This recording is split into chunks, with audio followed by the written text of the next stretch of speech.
Because that's a circle we can go around and just no. Because Bruce Willis says in there in the thing, he says something about the fact that I was like, all right. He's like, I don't know. I thought I was in prison. I thought I was dreaming.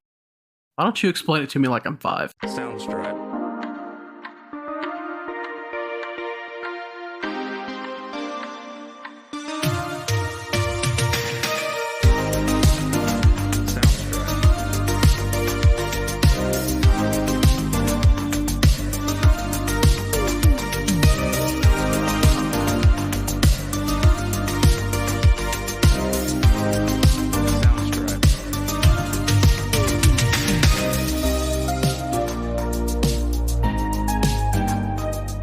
Welcome into another episode of Blockbusters, a classic movie podcast where if you're like us and you miss the days of packed movie theaters and movie stores, and this is the podcast for you. I'm your host, Caleb Suggs. Joining me are my co-host, Dakota Lowry. What's up, everybody? And Ernie Ferguson. Information tray is jammed, man. And this week we are doing 12 Monkeys. I'm sorry. Wow. Well, that get edited out. Probably not, because I'm too lazy. There you go. That's a good intro. It's there for what's the word I'm looking for? Tell me the word I'm looking for. That is spice. Keep it real. Spice character. Add some character to the show. There you go. Keep people on their toes. Maybe I just picked up the virus that it's in this movie. The virus that they don't explain what it actually is. I don't even know what the virus is. But it killed 5 billion people. It did. It did. Only 1% of the population is left. I don't know. There's a lot of things that are not explained in this movie. I texted Dakota. I was like, this is the wrong movie for me to watch this week because it's been a long week. I was not really feeling watching a movie, and I learned pretty quickly that you have to pay attention because there's a lot. I felt like an idiot watching this because I'm like, what the heck is going on? Oh, I ended up having to go back and watch. I watched a couple of YouTube videos trying to explain some of the stuff that went on behind it because I was confused.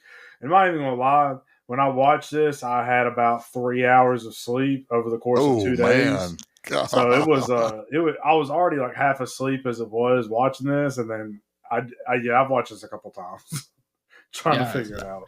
I was the same because my son decided he wanted to do a 3-hour incursion in the middle of the night. So I didn't have either one of those issues, and I still was going, So is this the first time you've watched this movie? No, I watched it when it was in the theaters, and I've watched it another time. I have the VHS tape somewhere, but I haven't watched it. It's one of those things that was on sale somewhere, and I bought it. And this is my pick for those that don't know. I like Bruce Willis. I like Brad Pitt. And I'll tell you what, after watching this, I like Brad Pitt even more now.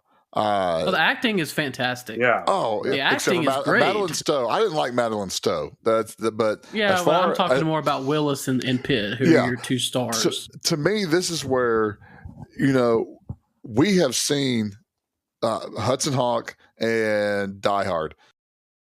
Basically kind of the same character almost, sarcastic, sharp-witted type of stuff. This is more of the later aged Bruce Willis where he is a more serious character. And I will still die on this hill that will say that Brad Pitt is a better supporting actor than a lead actor.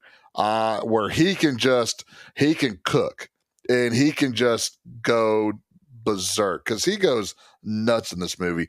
And I love everything about what Brad Pitt does in this movie. The hands, how he uses hands all the time, it was just absolutely fascinating. And I don't know how they did the eye. Or that had a glass eye or whatever, that wasn't moving very much. It looked like he was constantly squinting. Like one eye was constantly halfway closed and the other one wasn't. Well, probably whatever they had in his eye was bothering him, so he was probably doing that. But I liked it. So go ahead and debunk me, Caleb, about my hot take on Brad Pitt.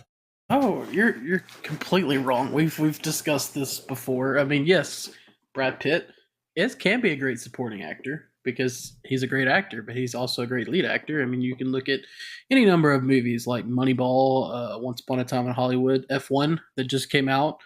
All these movies are fantastic where he's the leading star. So, I mean, Brad Pitt's just a great actor all around. Yeah, I didn't say he wasn't a great lead actor. I think he's a better supporting actor. But no, I disagree because I think all of his best movies are with him, the leading actor. I can't. There's not those three right there I just listed are probably my three of my favorites. I can't, other than maybe Oceans. There's I can't Seven. think of one that there is. Say Seven's overrated. Agree to disagree, but you have that, and I just had another one in my head too. Oh, Fight Club. He was incredible in Fight Club too. Yeah, he is. So I mean, yeah. Again, he's a good actor. Period. You know, I just like him. I guess let me rephrase it. I guess I like him in the quirky roles, and he doesn't do as many quirky roles as the lead. I just like this role. This is one of my favorite Brad Pitt roles because he's just so out there and it works too. You know, the one thing that the introduction to him was perfect because he had his head in his shirt. And if you listen to the TV program in the background, it was a cartoon. And when they introduce him, he sticks his head out of his shirt and you hear this boing in the background from the TV. And then there's another part in that same speech where he starts talking about being crazy as a loon. And in the background of the TV show, you hear boing, that too, that just that audio of that. And it just worked out well. Just, again, his finger mannerisms, his hand mannerisms, and all that kind of stuff. He kept on, you know, how many times he flipped somebody off. I mean, he just was flipping people off. Was just, and it was, he made me laugh every single time. And that's usually what Bruce Willis does for me. Because a lot of stuff, especially early Bruce Willis, he always did stuff that made me chuckle. But here is kind of like the role reversal of where Bruce Willis really, like, he was truly into this, like serious role and playing it really serious because, well, I mean, that's the tone of the movie. And so having Brad Pitt just go the opposite was, it was incredible. I liked it. So let me ask you this. What did y'all think this movie was about before you watched it? I knew what it was about, unfortunately. I knew it was a science fiction movie. That's about as much as I knew about it. Because I didn't really read into the plot or anything about what it was about before I watched it. I guess, like, and maybe we'll get into it, but, like, in the first, like, 15 minutes of the film, I guess I really thought that, like, either A, this is a ripoff of Rise of the Planet of Apes, or B, like, this is them trying to explain Rise of the Planet of Apes. I don't know. Of course, I was very asleep, so that one doesn't make as much sense. But I guess I initially, because I mean, it opens up with the whole thing on there that there was a schizophrenia patient in 1990 in a mental institute that said that 5 billion people were going to die and animals were going to take over the planet or something like that. Yeah, it did have that voiceover or typed. It did that, but you know, this isn't. This comes from a French movie, so again, that's where they kind of bite this off of the French movie. And I won't even try to pronounce that. But whereas Planet of the Apes has, you know, it has the astronaut getting shot off in space. And then time goes by, or I can't remember if the time goes by or if he lands in an alternate planet Earth. I can't, but I'm thinking of Charlton Heston one, not the Mark Wahlberg. No, who I can't remember who was in the other ones. Franco, right? Franco. Yeah, there's that, but I think Mark Wahlberg. I think there was a middle version also that had Mark Wahlberg. I've never been a fan of like I don't do the Planet of the Apes, the Godzillas, the King Kongs. That's not my type of movie. Yeah, not saying they're bad. That's not what I'm saying at all. It's just not for me. But yeah, I agree. Yeah, this movie definitely has its issues with the plot. It's pretty jumbled at times. Have we said what movie we're doing? Yeah, you said that. 12 Monkeys. I said it was like the first thing I said. Oh, okay. I guess I just don't remember it. Sorry. Wake up, Dakota. Now it's not like we don't have a history of just me, especially. No. Yeah, we do. But no, yeah, I said it. It was like, I think after we did the introductions, I said, and we're doing 12 Monkeys, and then I couldn't breathe for a second. Oh, I guess let's focus on you not breathing. Thank you. I appreciate that. I was just thinking. I don't know what you would called- have done in that situation, but I appreciate I, that. I don't. I'm gonna call 911 for you. That's what I'm gonna I'm do. gonna turn my mic and my headphones and my camera off, so I don't have to see it or hear it. Well, thank you. That's one That way to seems do it. very okay. But yeah, the plot is it's pretty jumbled. It's not hashed out at times. It's very confusing. I mean, it can be a problem at times. Now, there's some good things. There's definitely some swerves in there. Some Yes. stuff that you don't see coming. That's pretty cool. So that's a good thing. Like I said before, the acting really saves it.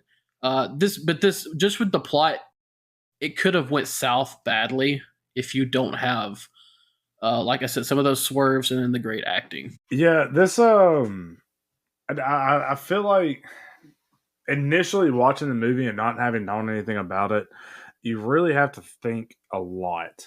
And I think when I was watching those YouTube videos, that was one of the things that they said when the people wrote it, was that they really wanted the viewers to have to think about what was going on, and it really kind of explained some of the, which, I mean, of course, time travel can get really confusing really quickly, and that's kind of what happened here in this. And I think that's kind of the overarching theme in this, and why so many people get confused is you have somebody who goes back in time to try to stop something, but inadvertently causes it by trying to stop it.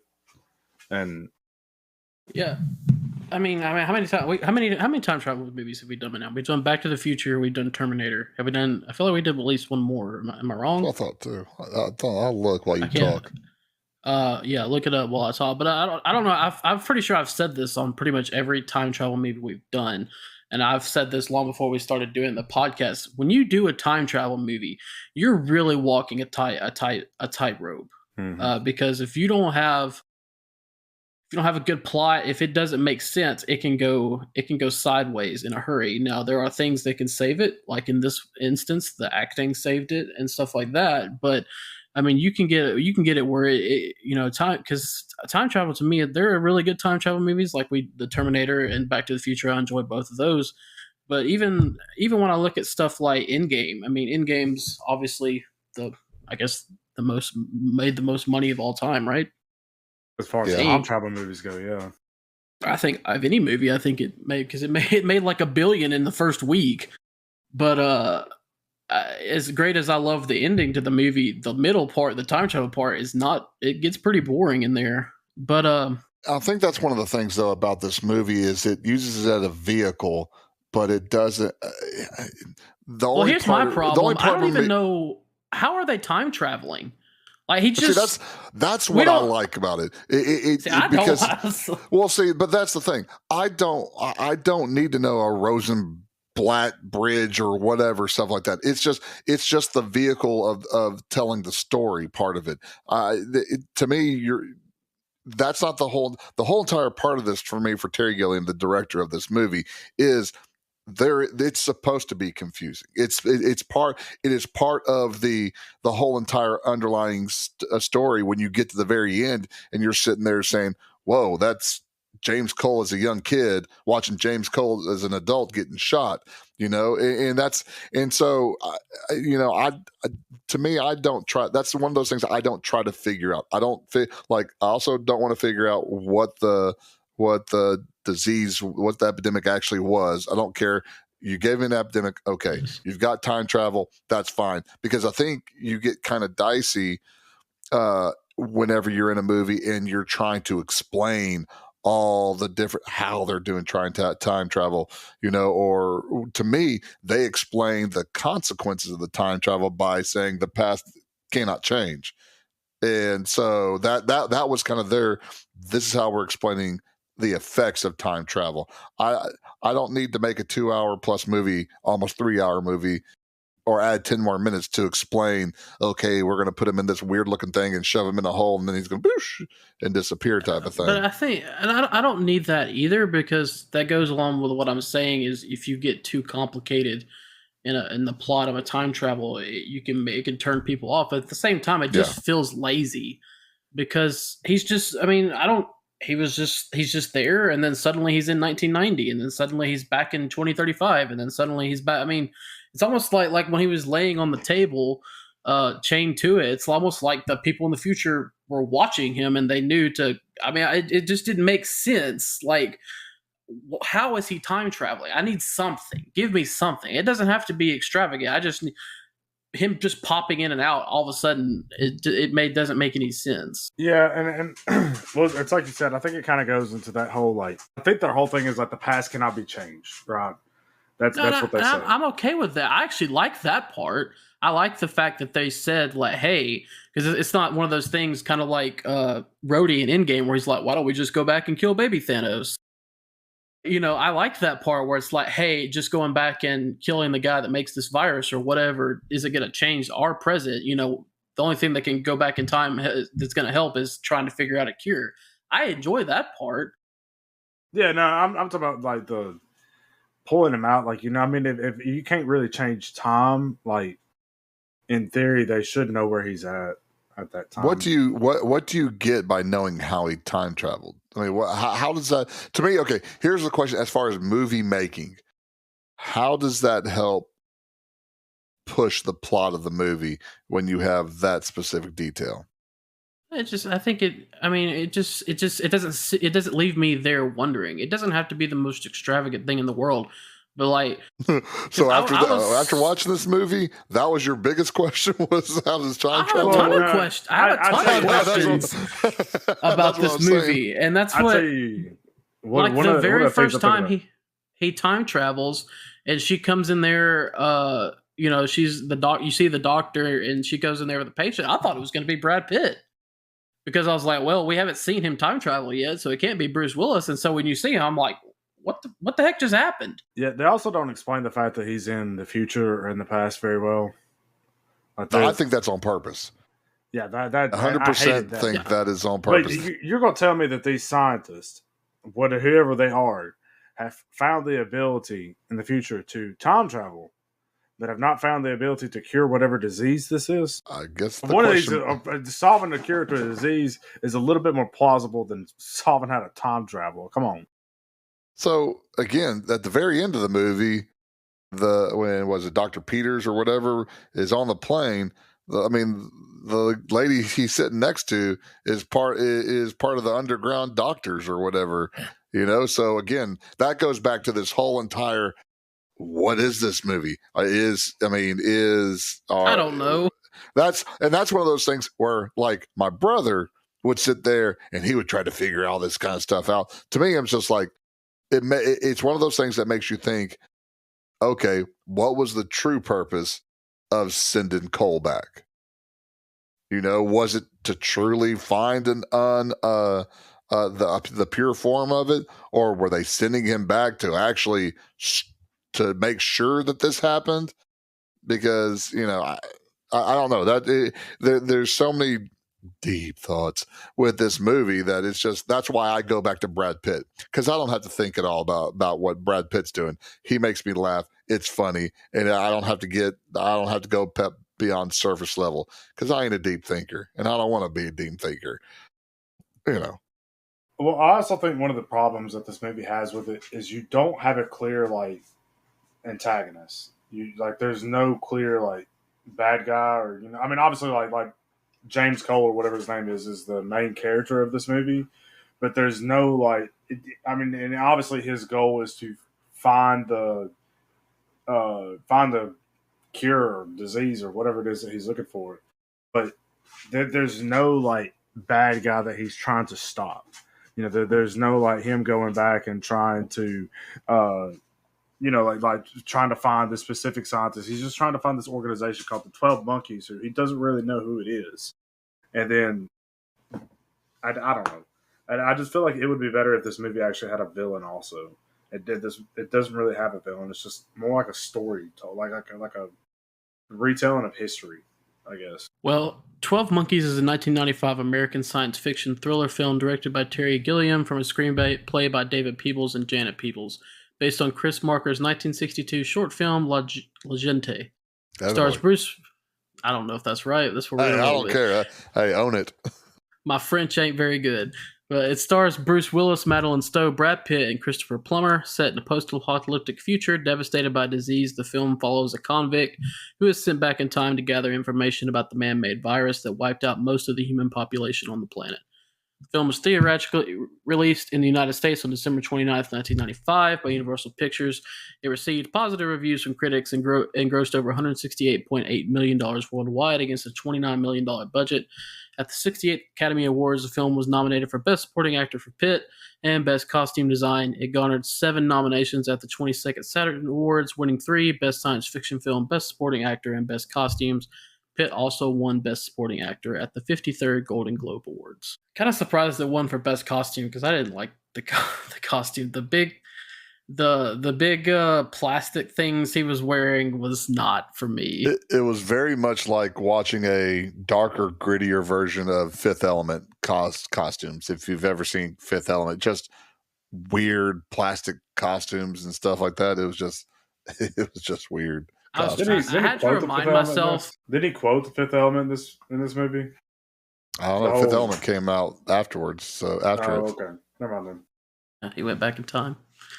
But I had to remind myself because you look at the technology like when they're in the future, like it obviously does not hold up. It's kind of like the technology in Alien. Remember that like computers and stuff that they had. But I had to remind myself, I'm like, okay, it's a society that's grown underground, so it's not necessarily like the most futuristic, technology. Yeah. But they did the steampunk version where you have all this future stuff, but they still have it look kind of old at the same time. Yeah, it's given very Tony Stark built it in a cave with a box of scraps. Yeah. But yeah, and it's just like the scientists are like sitting on like this ledge, and they have like these things where it's just like a monocle, and yeah, who wears like a monocle anyway? Yeah, the monocle, and the like square monocle, and square monocle. The screens are like really small, and I don't know. And then you also have this weird like circus accordion music that goes throughout the entire movie. Was very odd. But again, I didn't think it fit the tone of the movie. I think it did. Just the whole entire crazy aspect of it, just playing it. It did and it didn't. It felt like at times like it was going to get real dark and gritty, and then all of a sudden you just have this like random like circus accordion music that comes through, and it's just. And I guess that's part of it. It's part. It's like trying to throw that chaos in there. Where it's like not getting too dark, or I don't know. I thought the music was a little weird though, but I guess the movie's weird, so maybe it does fit. It is a weird movie. But yeah, my question also is, okay, that's what the underground prison looked like. What did everyday life look like under the ground too? I'm like, I don't know. I mean, they it's had not like him the Fantastic Four, I don't think. They had him going out and like doing like a walk in that suit, and I didn't even know why he was out there. Like, what was he doing? That's what I couldn't figure out. Was he getting bugs or something? Is he makes a comment about that later on in the movie about getting a spider, like taking a sample of a spider, but he ate the spider? Yeah, I remember him eating the spider, but I just didn't. At the beginning, I didn't really understand like what it was he was doing. Either did I. That's like. The beginning did give a very lion, tigers, and bears homage. Also, other than the random animals walking around, 2035 Wrecked by Disease Philadelphia didn't look very different than 1996 Philadelphia. Really? I would agree with that. Not too different from when Rocky was running up the stairs. Maybe a little more vegetation, but that's about it. Maybe I guess if a virus wipes out 5 billion people, I guess there's not. I mean, I hope we never have to figure out what a post-apocalyptic world actually looks like. Those 5 billion people were not in America. Well, a deadly virus released in 1996 wiped out almost all of humanity, forcing survivors to live underground. A group known as the Army of the 12 Monkeys is believed to have released the virus. In 2035, James Cole is a prisoner living in an underground compound beneath Philadelphia. Cole is selected to be sent back in time to find the original virus to help scientists develop a cure in exchange for a reduced sentence. Cole is troubled by dreams involving a foot chase and a shooting at an airport. You know, at the end of the day, I'm kind of upset that this 12 Monkeys was what would you call it, facade, a fake? Yeah, a red herring, yeah. Because the Army of the 12 Monkeys is a great name. It's a great name for a villain group. Yeah. I love the red stamp or graffiti that they had all over the place too. It's great. But again, as far as a plot device for the movie, it was great because that the 1990 James Cole drops the ideas kind of in Brad Pitt Jeffrey's mind at the insane asylum or whatever, and that's it's just kind of it's fascinating that you have this even to the very end whenever they kidnap his dad, Jeffrey's dad, and Jeffrey's dad's thinking that he's going to release this virus. All he was doing was just going to release the animals, Yeah, they did a really good job of throwing it off. I'll be honest, I think because I was so tired when I watched this movie, I didn't really see it coming. But I think going back and watching it, like I absolutely felt like I should have seen that coming, because there's no way that this guy was coming up with that virus, right? No, but I didn't see any of this movie coming. So no, that's the whole part about his dad. Him theoretically going to steal it from his dad because his dad's the one that was around the biological weapon. So it wasn't that he was manufacturing it; it was he was going to steal it. Yeah, that's right. Because he's crazy. He's loony. Yeah. Well, Cole arrives in Baltimore in 1990, not 1996 as planned. He is arrested and incarcerated at a mental hospital on the diagnosis of Dr. Catherine Rayleigh. There he encounters Jeffrey Goins, a mental patient with extreme environmentalist and anti-corporate views. Cole is interviewed by a panel of doctors and tries to explain that the virus outbreak has already happened and cannot be prevented. So this is basically Tyler Durden from Fight Club in a different universe here. Same kind of like extreme stances and all that kind of stuff. So again, he's just playing a different version of Tyler. No, of course, we've already talked about Brad Pitt a ton already, but he definitely owns every time he's on the screen and he probably, I'm sure there are people out there that probably don't like his portrayal because they're like, well, that's not how someone with that mental disease really acts or something. But I don't, he's supposed to be acting like a future movie, crazy person, and acts like a crazy person. Okay, Kamei did. When she was doing her clinicals for nursing school, she had to do a clinical in a psych hospital. And there were several patients that were represented in this movie that Kamei was like, oh, yeah, we had a patient like that. We had a patient that acted like that. And she made the comment about Brad Pitt's character that they 100% had a patient who acted just like that, like the anti-corporate isms and whatever. Yeah, he had all that stuff going on. So it really wasn't that far fetched that a schizophrenic patient or whatever he had would act the way he did. Also, real quick, did we get enough of Bruce Willis and Brad Pitt's butts in this movie? There was some excessive cheekage going on in this movie, that's for sure. I think Bruce Willis was really proud of his own tuchus. Don't know why. Which again, if I had a good looking butt, I'd probably feel free to show it off. But I have an elongated back, so that doesn't help me any. What is it about time travel? It's like you have to be naked when you time travel back. It was the same way in Terminator. We get that great shot of naked Arnold looking out over the LA skyline. But, I don't know, but Marty McFly was able to take everything with him. Exactly, but man. Now, he was in a DeLorean, so that may be the big difference. Is none of these other cats are in a DeLorean. Because that's the only thing a DeLorean is useful for is a time machine. Maintaining your clothes. I don't know. You don't think the DeLorean looks cool? I do, but it's not. But again, from what I gathered, it's a piece of junk car. Is it? I don't know that much. Yeah, no, it was not. It was not a very good car. Now, do I want it? No, because I'll hit my head on opening the stinking door every single time because I'll forget that it they spent opens all the that money way. on the car making the doors, and they were like, "Oh, I guess we need an engine in this thing." Yeah. But it's like, But no. So going back to the movie, so he arrives in 1990, which, granted, I guess he doesn't find out it's 1990 until a little bit later, until after he's punched these cops. Also, I felt a little annoyed that he wasn't given his phone call until like way later. Like, no matter what you're charged for, you get your phone call, right? America. Yeah. I was like, the whole time I was like, get the man his phone call. But this is also Philadelphia too, so It's also a sock word, isn't it? Like, well, he got arrested first, and then the doctor, Dr. Rayleigh, came in, and then she admitted him to the psych ward. Okay, yeah. But my whole thing is like, why?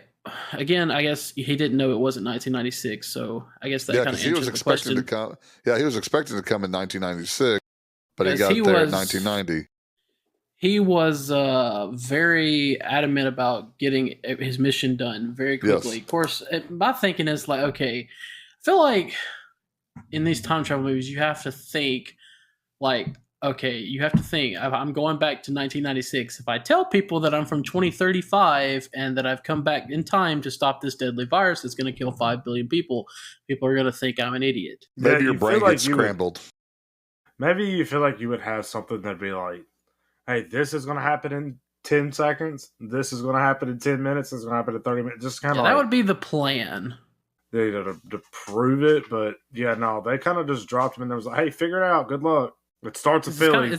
It's kind of the same thing with like Kyle Reese in Terminator when he's talking to him in the police station. Of course, I mean, as viewers, we know he's telling the truth, but you're like listening. You just try to put yourself in the policeman's shoes. What he's saying kind of sounds kind of crazy. I mean, also Cole's people skills weren't very good because he was in No. a box underground. That's true. With only 1% of the population of the world, and who knows? Yeah, but it may not even been 1% of the population because who knows? That may have been spread out throughout the whole entire world. We don't know anything, Arnie. We've talked about this. They don't really give us any backstory whatsoever. That's fine. I want to know, why are these guys so awful at predicting where they're sending him? Because how do you, okay, 90, 96, 6 years apart. Okay, 6 years apart. Okay, we're not just years. Philadelphia 1990, Philadelphia 1996. Oops, Europe, World War One. I mean, well, see, I thought it was going to be like 1946, like they made that. But like they overcorrect a little bit. Yeah, I overcorrect, and then like threw the dart way off the board, going, okay, Philadelphia. Oh, France. Oh man, I'm way off here. Oh, it's like a field goal kicker. It's the pH. That's why you don't trust kickers. He misses by a little bit to the right, so he overcorrects and it just goes way off to the left. It was the guy with the monocle. He thought the 4 was a 1. I thought the 1 was a 4 because that monocle just screwed everything up because it was a square monocle. We don't know how they messed up because we don't know how they're sending him back in time. He's there, and then all of a sudden he's not there. Yep. But I did enjoy the World War I scene just because it was so stupid. He's just naked in the middle of a battle, and there's a dude with a gas mask and speaking French at him. Didn't he see somebody, like another time traveler there? Yes. The one that later gives him the gun before they go to the airport. Who is that dude? There was another prisoner, I think. Okay. So when did he pull his teeth out? Oh, that was after when he was going to kill that dude in the bathtub. Yeah, that's what the crack whore and this dentist. You're right, Ernie. Not knowing makes this movie so much better. No, I'm not talking about Bruce Willis. I'm talking about him because didn't he pull his teeth out? The guy it was at the hotel. It was in that crack hotel or whatever. I thought he pulled them out right then. Yeah, Bruce did, but the other guy didn't. Yeah, so I guess he did it some other time. Okay, so as long as they have those teeth in, they can be pulled out whenever. Is that what happens? Maybe that's how they trace him. They do time travel through their teeth. That's what it is. We come to find out that the reason that none of the other people they've been sending back in time would work is because they all stay back in time when there's not a deadly virus. Go figure. Well, they say they that's how they track them is by their tooth. So, which that brings me back to the question: like, do the people in the future have control over bringing Bruce Willis back, or is it Bruce Willis that's going back? You know what? I'm going to read the next paragraph. I think the people in the future because that's a circle we can go around and no. Because Bruce Willis says in there in the thing, he says something about the fact that I was like, all right. He's like, I don't know. I thought I was in prison. I thought I was dreaming. Why don't you explain it to me like I'm 5? He didn't have a choice about going back. He the way that he talked later on in the movie, where he's like, "Hey, look, I am mentally unstable." He was like, "No, I was just in jail and having bad dreams." He didn't have a choice in going forward or back. Well, you know what this reminds me of? It's that clip I sent you from Big Bang Theory when they're trying to explain the time. Have you ever seen this? Have you ever watched Big Bang Theory forever? Yes. Well, they're doing the whiteboard and they're trying to explain the timeline and Back to the Future too, and they're doing like he never has wasn't and that.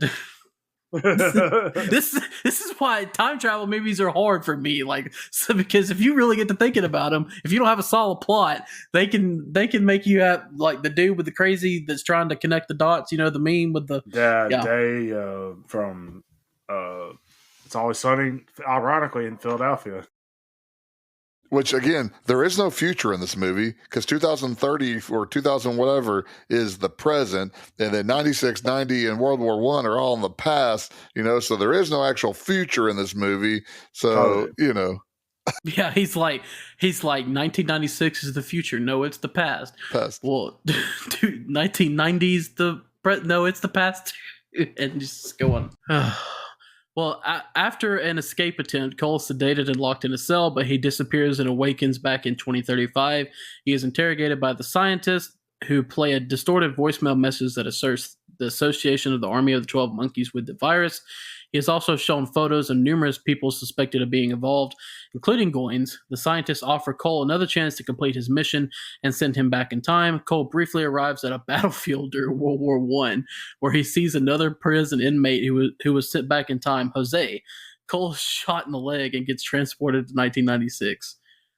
Yeah, so it really seems like when they move him between this, that they can just like, it's literally like they have him on this timeline and they can just pick him up and move him to another section in time. Because it wasn't like he went from World War I back to 2035, then to 1996. He went directly from World War I to 1996. Let's fast forward through the time travel part. I'm curious because, I mean, this seems like the most good way to travel I've ever seen in a movie because it just pops in and out. Like, you just go anywhere. It seems pretty useful to me. Yeah, and they really, like I said, it's not like they have to return, because apparently they don't have to return back to the little plastic tube thing that they're sending them off in. They just moved them from World War I to I can't believe they kept losing people that didn't want to come back. Yeah. Also, like, so we get to this point where it's like they play this voicemail that they associate the virus with the Army of the 12 Monkeys. Didn't they already think it was the Army of the 12 Monkeys? That was the whole reason.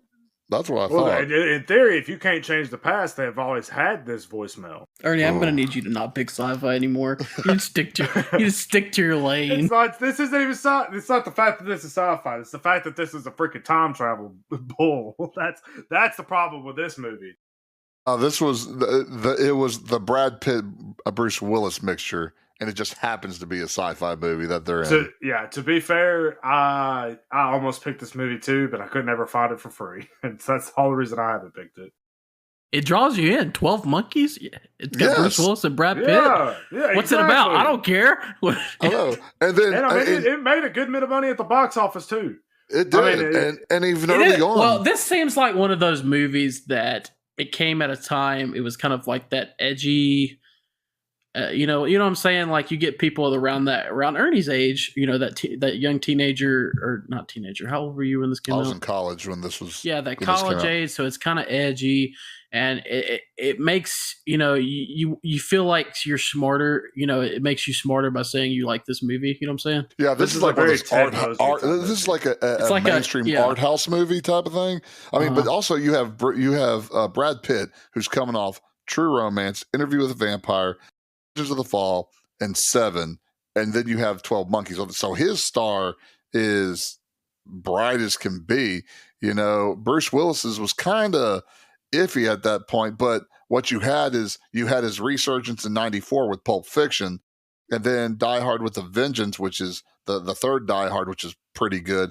And so he was building back up. So this was just, I mean, it was the perfect time for both of those to be in a movie, and it didn't matter what the movie was. You put those two guys at that time, and with someone like Madeline Stowe too, this was going to make bank. It didn't matter if it was a bomb or if it was one of the greatest movies ever. It was going to make money because of those two, especially with Pitt at this point in time. Well, in 1996, Rayleigh gives a lecture about the Cassandra complex to a group of scientists. At the post-lecture book signing, Rayleigh meets Dr. Peters, who tells her that the apocalypse alarmists represent the sane vision, while humanity's gradual destruction of the environment is the real lunacy. Cole arrives at the venue after seeing flyers publicizing it. When Rayleigh departs, he kidnaps her and forces her to take him to Philadelphia. They learn that Goins is the founder of the Army of the 12 Monkeys before they set out in search of him. When Cole confronts Goins, he denies any involvement with the group and says that in 1990, Cole originated the idea of wiping out humanity with a virus stolen from Goins' father, Dr. Leland Goins. So I can remember that quote, wiping out humanity. Great idea. I mean, he gave Goins the idea of doing that, but, I mean, so inadvertently, I know he believes that he calls it because he gave Goins the idea and he believes Goins is going to steal the weapon or whatever. But inadvertently, he still did cause it. Yep. Because, and I didn't realize this until I watched this YouTube video about it. But he got arrested, went to this psych patient, Dr. Riley, Rayleigh. He listened to him talk about this whole thing about, hey, everybody's going to die in 1996, 5 billion people, there's only 1% of the population left. We're trying to figure out how we can stop it or get a cure or whatever, okay?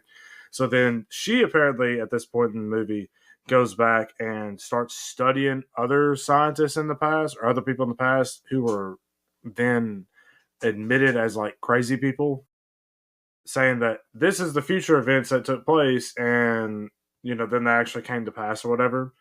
Writes a book about it, presents it.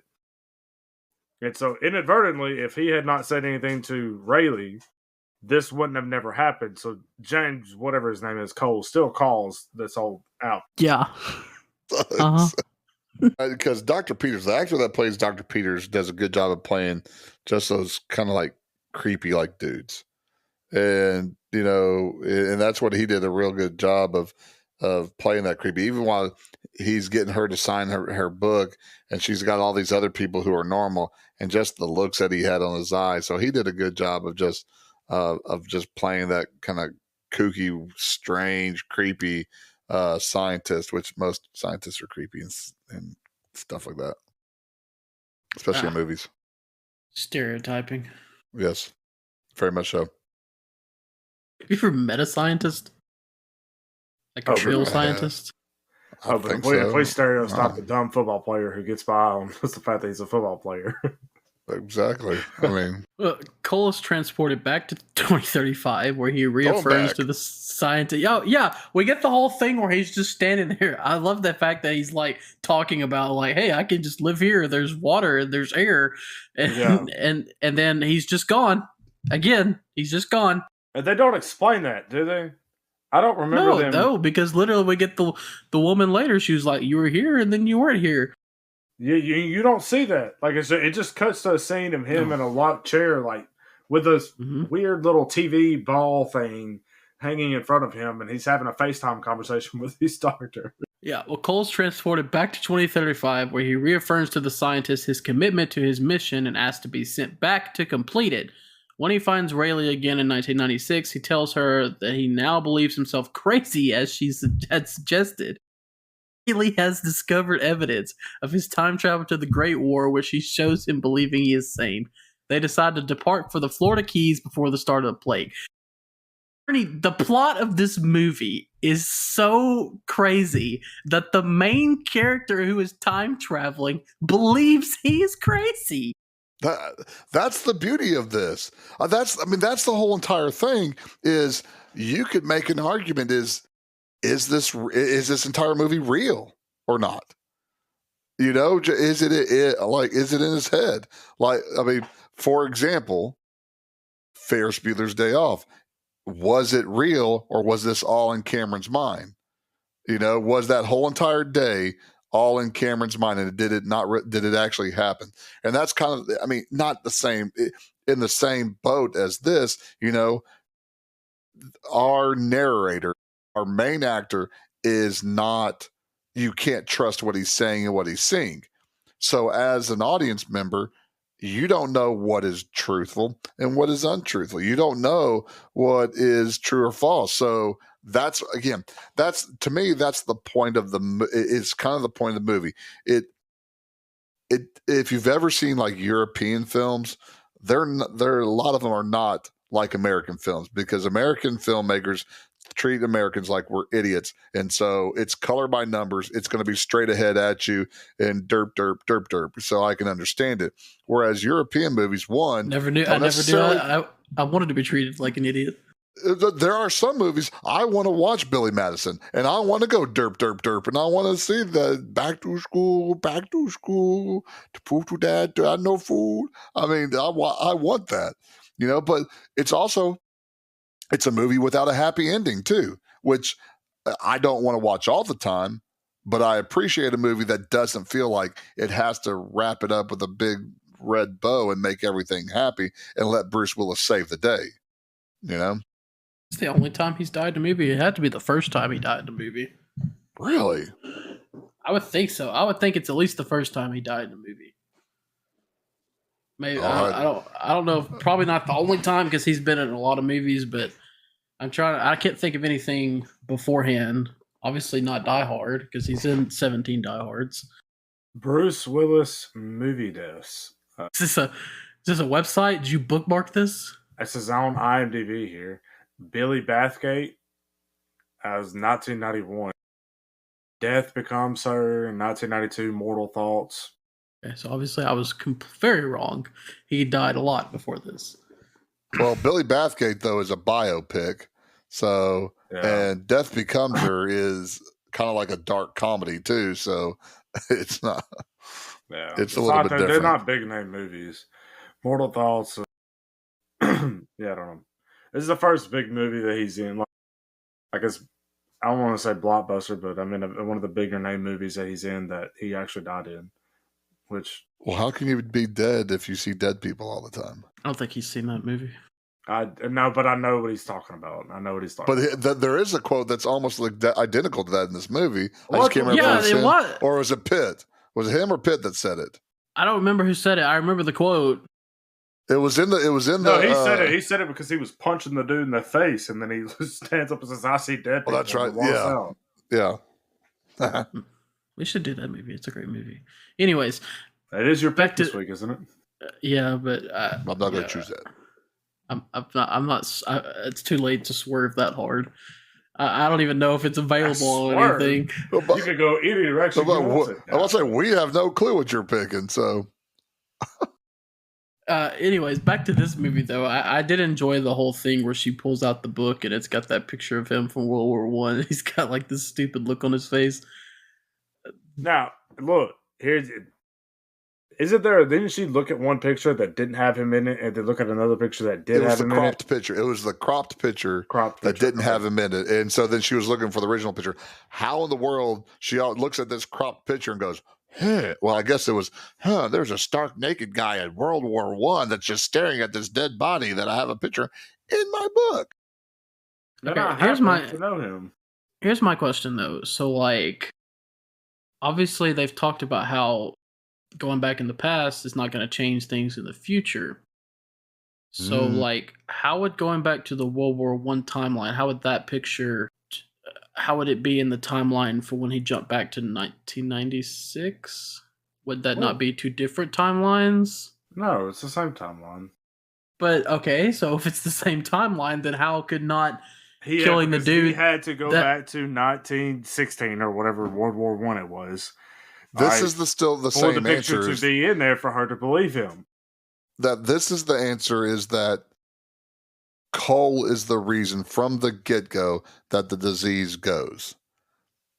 And so that's why, what I can't remember, the one guy who gave him the gun, he could have shot Dr. Peters and got him, but no. So again, the whole purpose, that's one of the deep dives of this movie, is that Cole was the whole entire reason for this to happening. And so, that goes back to the questions: what's the doctor on the airplane next to Dr. Peters doing? That was there. When she said what, I'm here for insurance or something like that. I can't remember what her final line was on the plane, but again, I ain't gonna try to figure it. My brother will try to figure this out. Ernie Ferguson ain't gonna try to figure this out.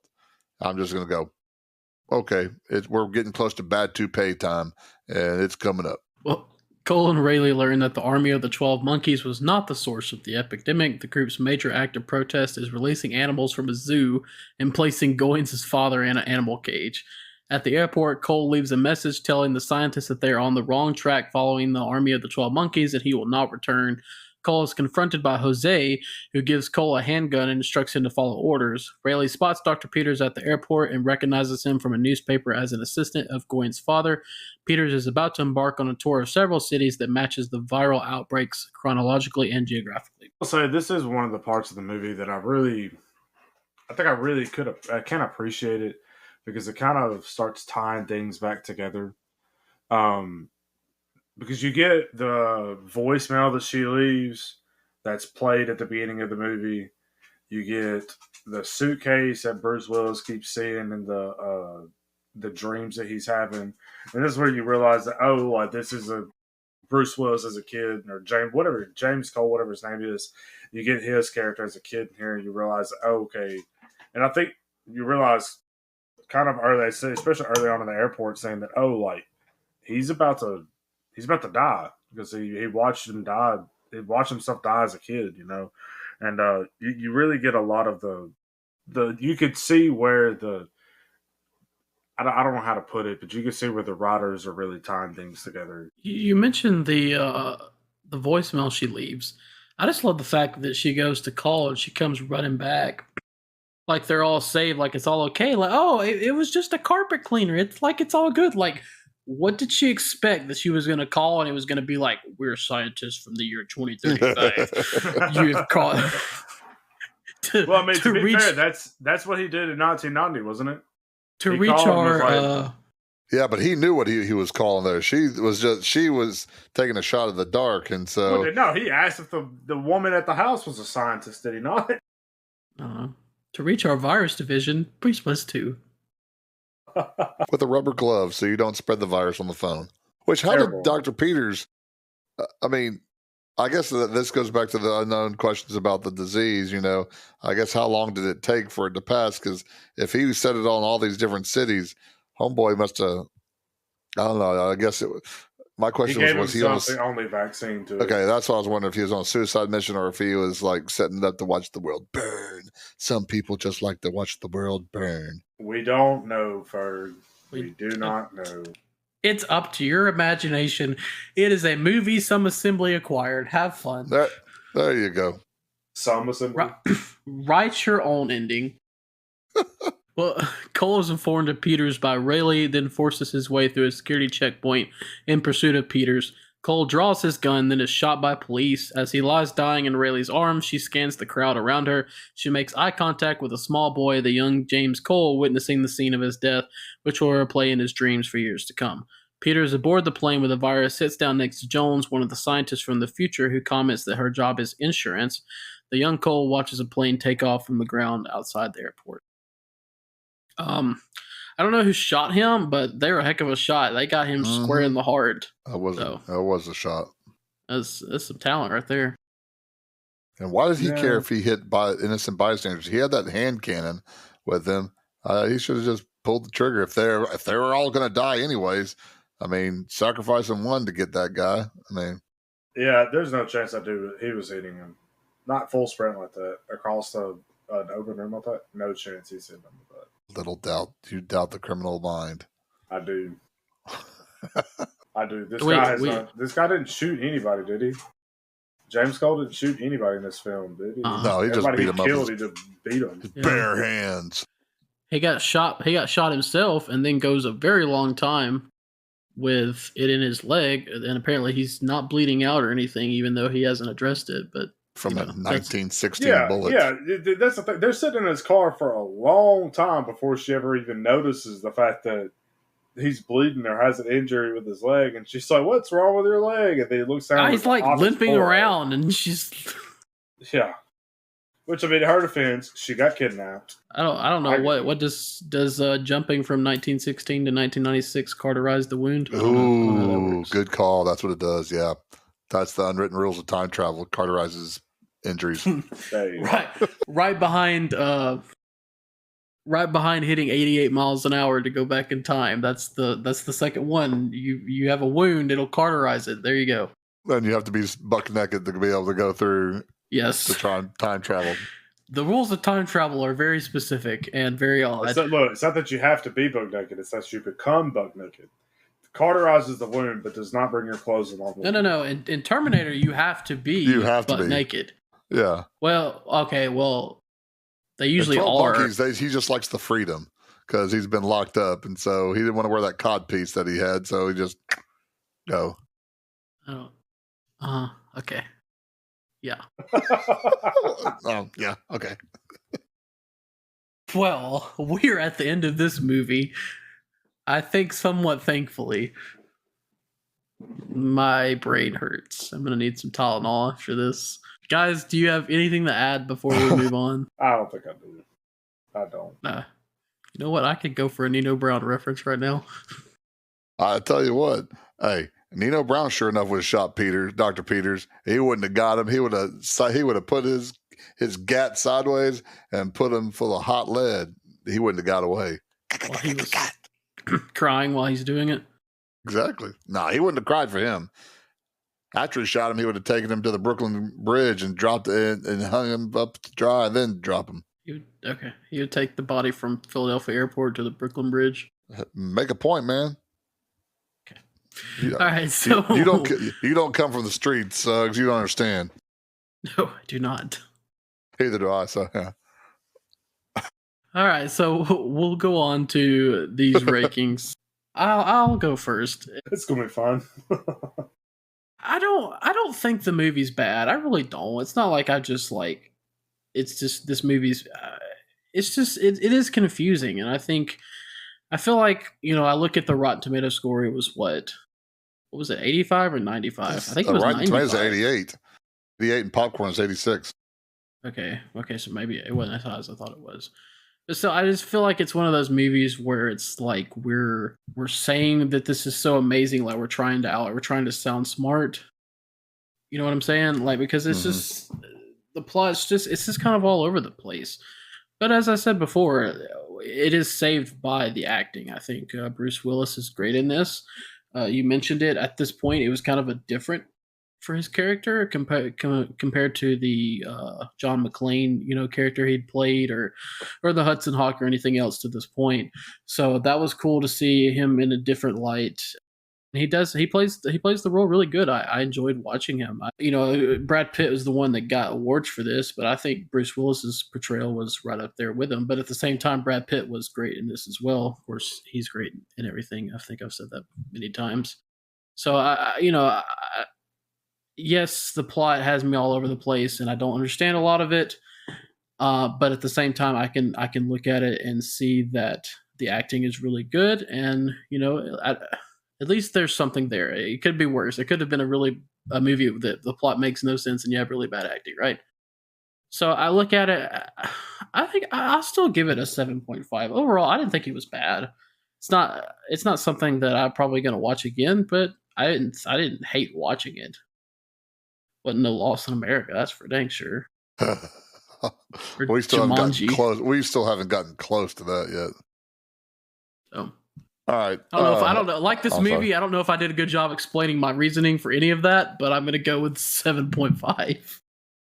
Yeah, this is just such a weird movie, and I appreciate the weird movie, weird vibe of it. Like you said, Willis and Pitt were excellent in it. Madeline Stowe, I don't know if it was her acting or if it was the character in general that I didn't particularly care for. And I'm always down for Christopher Plummer, and especially Christopher Plummer with some weird Southern accent too. I enjoy that. I don't have a problem with that. I did like the deepness of the movie. There is a lot of plot holes, but I did like the deepness in the I'm not sure what I just saw type of thing. But again, there is a lot of holes to it. There is a lot of, I mean, I need to, have a PhD in something to explain it to me. In saying that, I'm going to give it a 7.75. All right. Gather around, class. Yeah, Uncle Dakota's about to unload on you.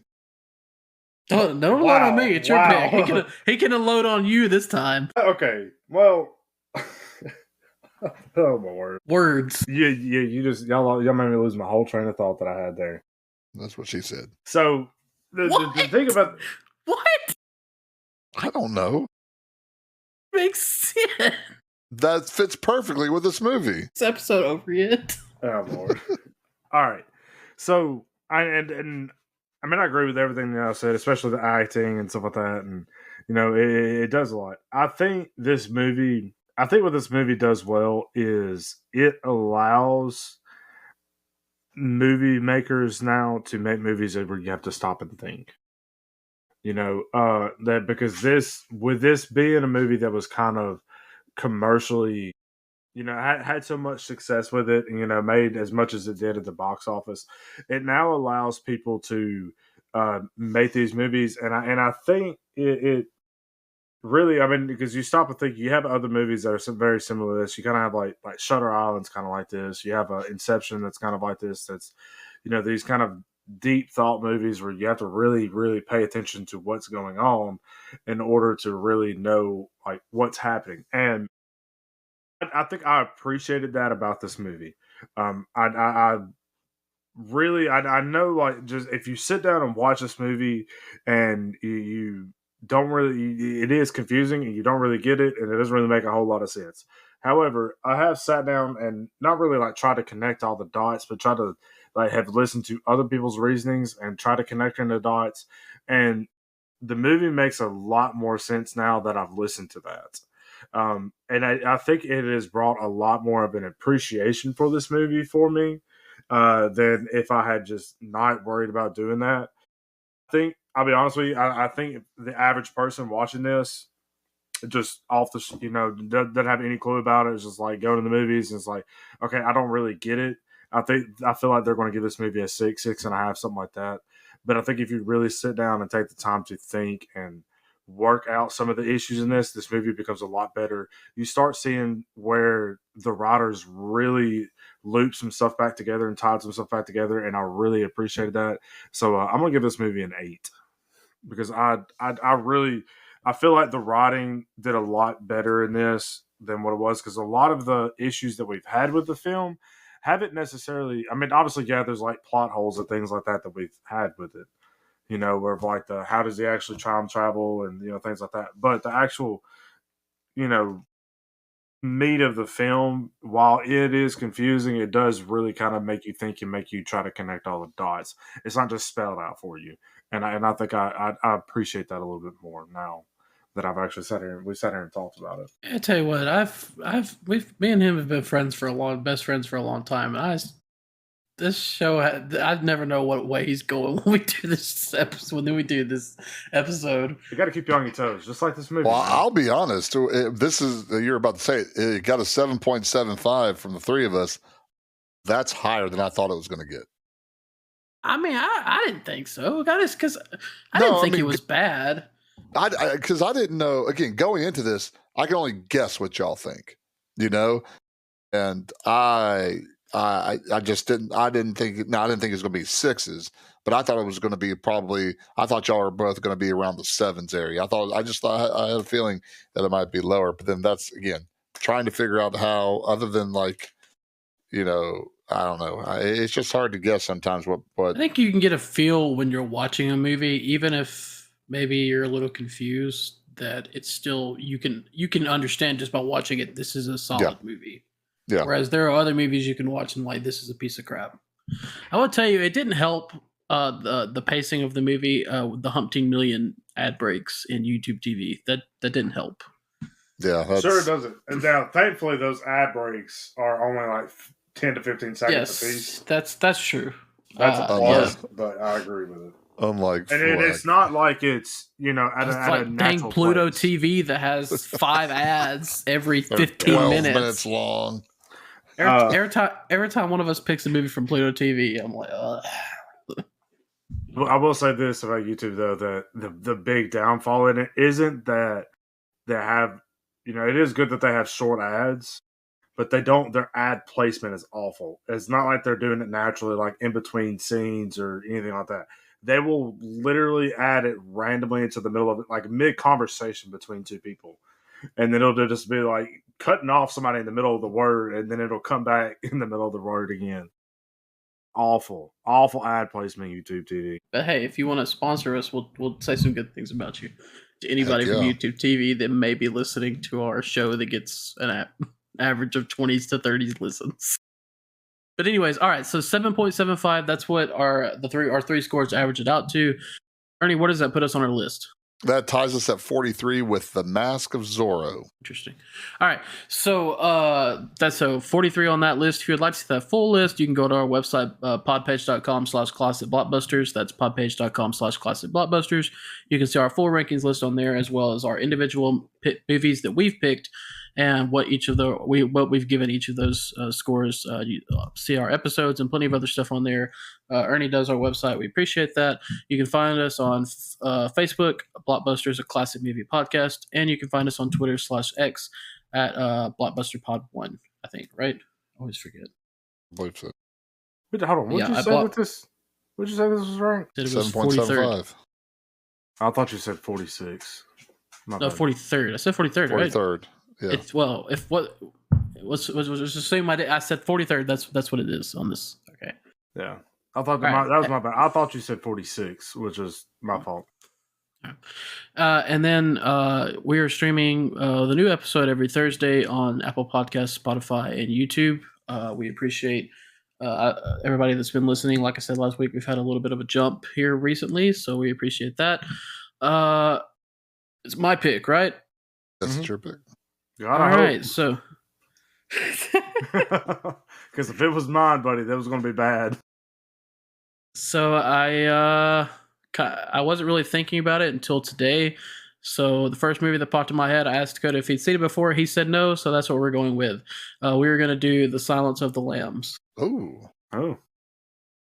So a little pre-horror before spooky season really gets in kick. Kind of a pseudo horror movie / thriller, more Ernie style of horror movie, right? Yeah, thriller. Yeah, it's not just slasher. With another great portrayal from Anthony Hopkins coming up. Like with a nice Chianti and some fava beans. But also some for all of those that do listen, we will be taking a week off on October 23rd. So there will not be an episode on October 23rd. So that'll be kind of a break for the three of us. We just want to let y'all know in advance that we will have a break that week. So that's the week of October 23rd. But we will have one for Halloween Eve, whatever that is. Whose pick is that? That is mine. And I think I already know what I'm going to pick, too. Of course. You're not going to pick anything Halloween-y, are you? You're going to pick something stupid. He's going to pick Halloween Town. He's going to pick like Halloween Town. Don't besmirch Halloween Town. Halloween Town. What is wrong with you? You're besmirching that? Go west, young man. Yeah, I feel like Kanai's going to get me on that one, too. Hey, Golly. first movie I watched when I went to my wife's house when we were dating the first time. That's what we watched. There She you also go. stabbed me in the head that night as we were making carving pumpkins. Wow. No, that's nice. I'm glad she took that out on you. Yeah. It was accidental, Ernie. You're Oh, sitting there like you. Sure. Air quotes. She let you know what accidental. you were getting into early. Oh, okay. If we were carving pumpkins now, it would be different. But this was date one. I had her fooled back then. Yeah. All right. So, next week we'll be doing Silence of the Lambs. As Ernie said, we're off October 23rd. I think that's what he said. The reason he's announcing this is because I had absolutely no idea we were taking that week off. So, because that week that we record, I'll be at a concert in Nashville, and then Dakota's on vacation. Oh, is that when? That's not when Bryan Adams is coming, is he? No, this is Mumford and Sons. Okay. Did we discuss this and I missed this? We texted. It was in the group text about. We texted about that week. Yeah, about that week. And so if Dakota was going to be out of town and I wasn't going to be there, then you could do the one by yourself. You and your dad could do one. So that's up to you, though. I think we'll just take that week off. Love you, Dad. Wow. And next week we will see you at the movies.